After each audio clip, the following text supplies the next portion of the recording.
החכם בחוכמתו והעשיר בעושרו והנדיב בנדבותו והמשתדל ובהשתדלותו, בכדי שיוכלו להרבות היישוב בעיר קודשנו תיבנה ותיכונן.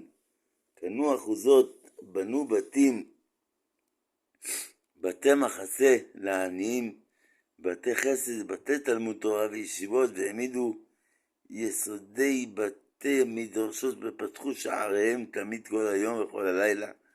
אל יחשו המזכירים את השם, וחפץ השם בידיכם יצליח, ויהי נועמו עליכם, ותשרה השכינה במעשה ידיכם, ונזכה כולם יחד לשמוע כל שופר של משיח תזכנו, אלו של יצחק אבינו עליו השלום. רבותיי, אז הנה פתרנו עוד בעיה.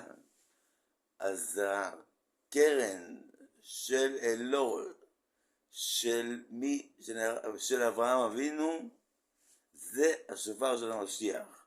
אמרנו, יש לנו את השופר של המשיח, יש לנו את היין המשומח שזה הכוס של אליהו הנביא, ועוד כמה דברים, זה נראה כבר בהמשך. יום טוב.